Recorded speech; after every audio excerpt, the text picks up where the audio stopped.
There is no faction in Labour Party by the law, by our constitution, because our constitution is very clear. You cannot stand up and start parading yourself as a national officer. There are processes by which a national officer evolves. The first, you must be elected by the National Convention. And I'm talking about Article 13, 1BIV. You can check it in the Labour Constitution. And then, even if there is a sudden vacancy in the party, it is still the National Executive Council that will replace the vacancy. And I'm talking about Article 13, 2BXVI. You can check it in the Labour Constitution. So somebody cannot just walk from anywhere and start telling you he's the national chairman of the Labour Party, and then you start ascribing that it's the faction. You are free to say anything. So please, we just have the legitimate party officers that are meeting in the National Party House. Now, these are the different leanings of Labour Party. You have the TUC, you have the NLC, then you have the National Working Committee, then you have the National Convention. Please, the people you call faction, which of this leaning is backing them up? You know, when they came in here to break into this office, and what they did was illegal. They said there was a purported ex parte order. Excuse me, and I talk as a lawyer. If a judge or a court gives an order, you as a human being do not have the right to enforce it. You cannot take the laws into your hands. Everybody is expected to obey the order of a court. If the people that are concerned do not obey the order, you go back to court for court to enforce their order. If you go and break in yourself, taking the laws into your hand, you are a criminal that has committed a criminal offense. Breaking into people's property is a criminal offense. So they criminally broke into this office. And that was why NLC called them rodents. And I agree.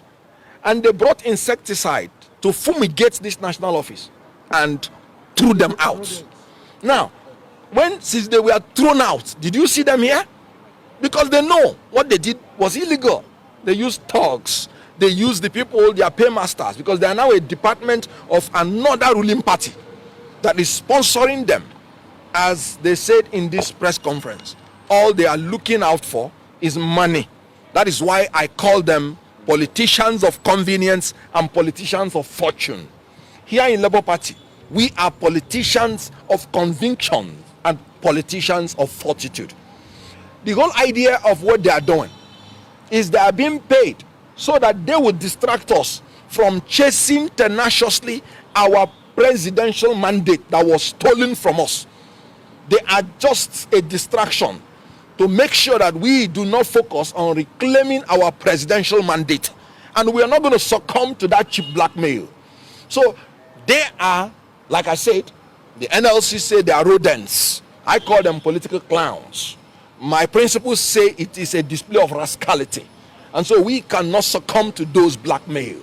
Please, stop referring to them as faction. Because I will ask you, on what authority? None of them was elected by the National Convention. None of them was elected by NEC to replace any vacancy. These are the only reason. And before you remove the national chairman, you have to get 2/3 of the National Convention, not even NEC. And some group of people are purporting that they have removed the national chairman. Okay, the so-called interim order, which I will come to, did he give any of them the right to assume the leadership of Labour Party? And the court is not supposed to interfere in the internal affairs of any political party. And I quote the case of Suleiman and APC, 2023, 5 Nigeria Weekly Law Report, part 1877. In that case, Supreme Court made it clear that you cannot interfere in the internal affairs of a political party. The Supreme Court made it clear again that a court that does not have jurisdiction cannot interfere in any act of the political party. And jurisdiction is where the cause of action arose. Now, this so-called suspension arose in Benin, in Edo State. What has the court in FCT to do with an issue that arose in Edo State? Now, look at the trick. They want to tell you it is not about what happened in Edo State. It is about one allegation of crime. Go and read the originating summon, and I have it here. The first paragraph was talking about what happened in Edo State. The originating summon filed in FCT court. That is enough for the court to decline jurisdiction. That is the only civil issue that was there. And the court in Edo has given a restraining order, restraining anybody from tampering with the work of the national officers of Labour Party. And that order is there.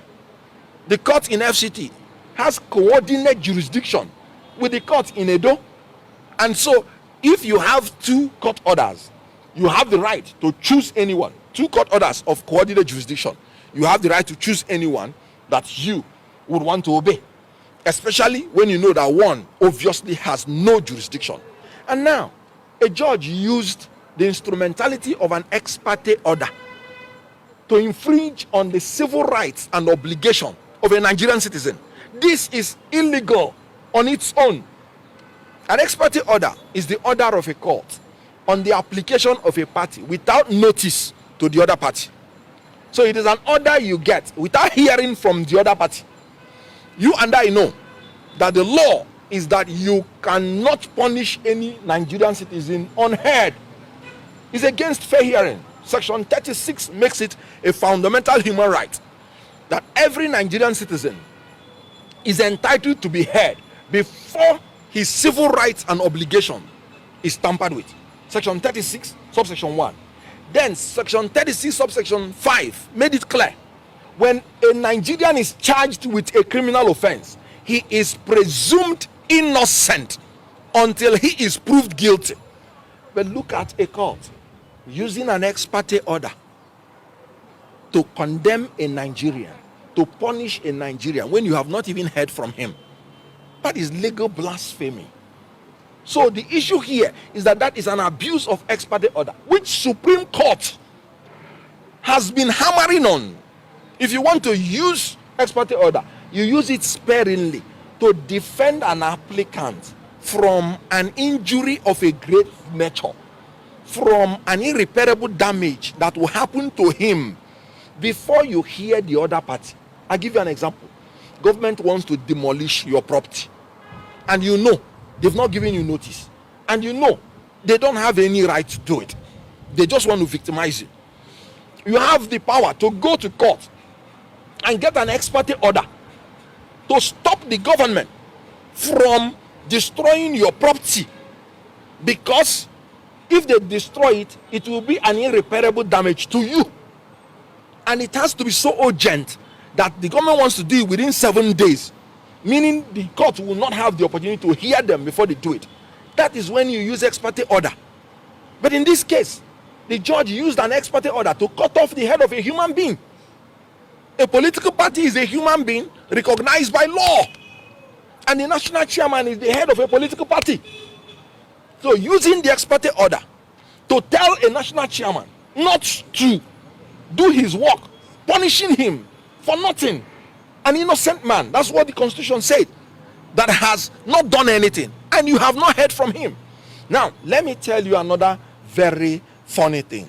The police purported reports, which they are parading, which they annexed. The police itself says is a gossip, and nobody should use it.